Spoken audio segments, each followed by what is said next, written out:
Pakistan sugar mill ایسوسی ایشن کی اپیل پر سپریم کورٹ میں سماعت، عدالت نے شوگر کارٹل کیس دوبارہ کمپٹیشن کمیشن کو بھجوا دیا۔ اصل شو کاز نوٹسز کی بنیاد شوگر کیس کی سماعت کرنے کا حکم، کمپٹیشن کمیشن کو شوگر کارٹل کیس کی دوبارہ سماعت کا اختیار مل گیا۔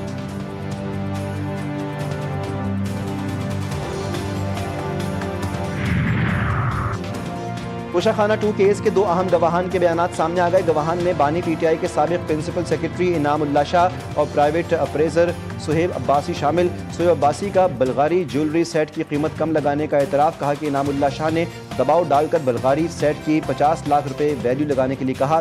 انعام اللہ شاہ کا بھی جیولری سیٹ کی قیمت کم کرنے کے لیے سہیب عباسی پر دباؤ ڈالنے کا اعتراف۔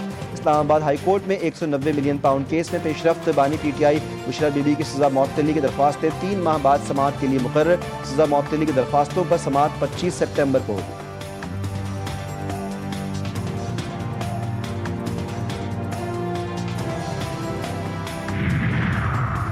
9 مئی کے 10 مقدمات میں پی ٹی آئی کے 18 رہنماؤں کو اشتہاری قرار دے دیا گیا۔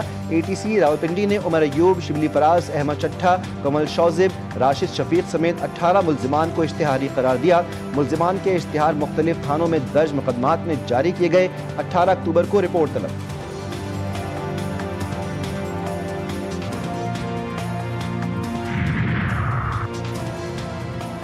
پنجاب میں کینسر کے علاج کے لیے ایک نئے اور جدید دور کا آغاز، وزیر اعلیٰ پنجاب مریم نواز نے صوبے کے پہلے کوابولیشن کینسر ٹریٹمنٹ سینٹر کا افتتاح کر دیا۔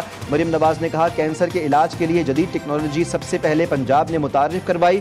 جدید ٹیکنالوجی سے 2 مریضوں کا کامیابی سے علاج ہو چکا ہے۔ کینسر کے مریضوں کے لیے یہ علاج امید کی کرن ہے۔ کینسر کے مریضوں کو علاج کی جدید سہولیات کی فراہمی ترجیح ہے۔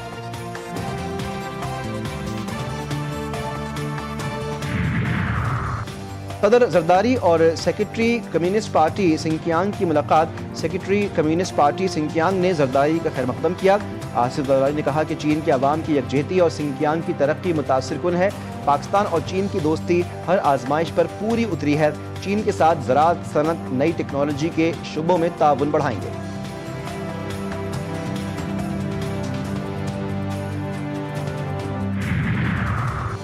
خیبر پختونخوا میں امن نام کی کوئی چیز نہیں، ہم امن کی آواز ہیں، ہر صوبے کے عوام کے حقوق کی بات کی۔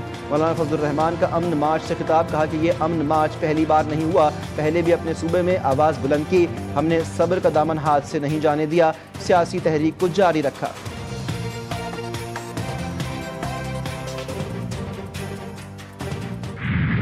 غزہ سٹی پر تیسرے دن بھی وحشیانہ حملے، مکانات اور رہائشی عمارتیں ملیامیٹ، 35 فلسطینی شہید۔ صبح سے جاری حملوں میں 42 فلسطینی جان سے گئے، ہزاروں افراد انخلا پر مجبور، شدید بمباری کے باعث لاکھوں افراد پھنس کر رہ گئے۔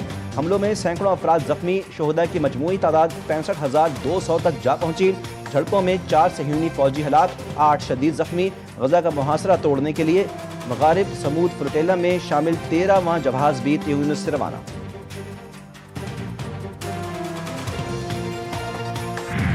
انتہا پسند صہیونی وزیر بزالیل اسموٹرچ نے غزہ کو ریل اسٹیٹ منصوبہ قرار دے دیا، کہا کہ مسماری کا مرحلہ مکمل کر لیا، اب تعمیر کی ضرورت ہے۔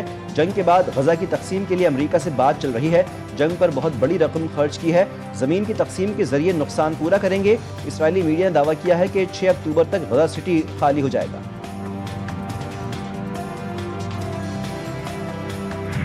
یمن سے اسرائیل پر ڈرون حملہ، ڈرون اسرائیلی شہر ایلات میں ہوٹل کے نزدیک جا گرا۔ اسرائیلی میڈیا کے مطابق حملے میں کسی جانی نقصان کی اطلاع نہیں ملی۔ ایلات میں ہونے والے ڈرون حملے کی فوٹیج سامنے آ گئی، اس میں ڈرون کو ایک عمارت کے قریب گرتے ہوئے دیکھا جا سکتا ہے۔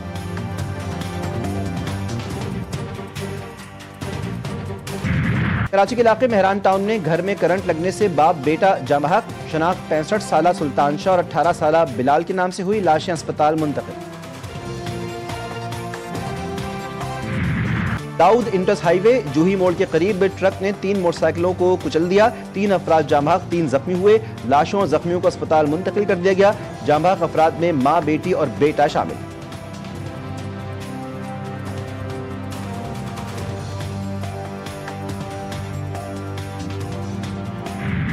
فرانس میں حکومت کی بجٹ پالیسیوں کے خلاف ملک گیر ہڑتال، نظام زندگی مفلوج، لاکھوں افراد دارالحکومت پیرس اور بڑے شہروں کی سڑکوں پر نکل آئے۔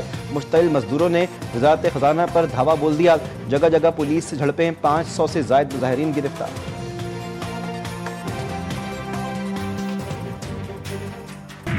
امریکی عدالت کا فلسطین نواز طالب علم رہنما محمود خلیل کو ملک بدر کرنے کا حکم۔ لوزیانہ کی عدالت نے قرار دیا کہ محمود خلیل گرین کارڈ کی درخواست میں ذاتی معلومات فراہم کرنے میں ناکام رہا، انہیں ملک بدر کر کے الجزائر یا شام بھیج دیا جائے۔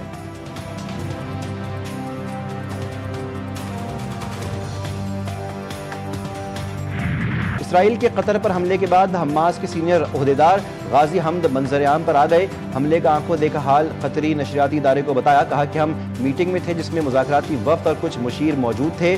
امریکی تجویز کا جائزہ لینا شروع کیا تو 1 گھنٹے سے بھی کم وقت میں زوردار دھماکوں کی آواز سنائی دی۔ ہم فوراً جائے وقوع سے نکل گئے کیونکہ ہمیں شروع سے معلوم تھا کہ یہ دھماکے اسرائیلی فضائی حملے ہیں۔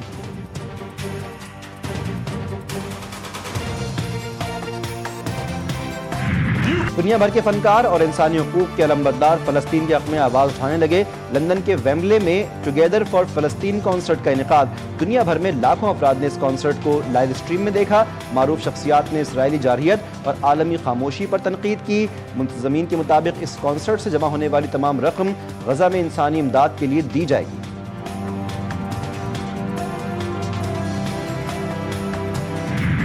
اسرائیل غزہ میں جو کر رہا ہے وہ نسل کشی ہے۔ اسرائیلی حکومت کی پالیسیوں کی وجہ سے 20,000 بچے بھوک کا شکار ہیں۔ لندن کے میئر صادق خان بھی اسرائیل کی غزہ میں جارحانہ اور بہیمانہ غیر انسانی کارروائیوں پر بول اٹھے، کہا کہ غزہ میں صحت کا نظام تباہ و برباد ہو گیا۔ یورو ویژن کے بائیکاٹ کی دھمکی کے بعد اسپین کی ایک اور بڑی دھمکی۔ اسرائیل کی شرکت پر اسپین کا فیفا ورلڈ کپ کے بائیکاٹ کا اعلان۔ سوشلسٹ پارٹی کے ترجمان نے پارلیمنٹ میں بیان دیا کہ اسرائیل نے فٹ بال ورلڈ کپ کے لیے کوالیفائی کیا تو اسپین کی قومی ٹیم اس ایونٹ کا بائیکاٹ کرنے پر تیار ہے۔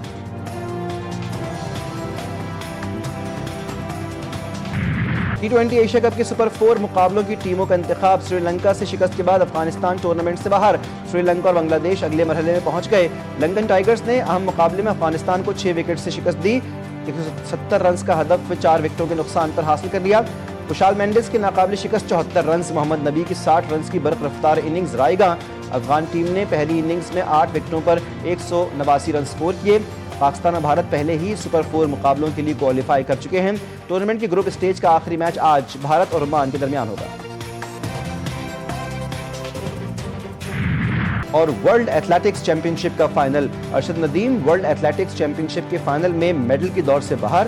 ارشد ندیم نے 82.73 میٹر کی پہلی تھرو کی، دوسری تھرو ضائع ہو گئی، تیسری بار میں 83.75 میٹر کی تھرو کی۔ ارشد ندیم کی چوتھی تھرو بھی فیل ہو گئی۔ پہلے 10 بہترین تھرو کرنے والے ایتھلیٹکس اگلے مرحلے میں جائیں گے۔ دفاعی چیمپئن کی حیثیت سے ٹورنامنٹ میں حصہ لینے والے بھارت کے نیرج چوپڑا بھی میڈل کی دوڑ سے باہر۔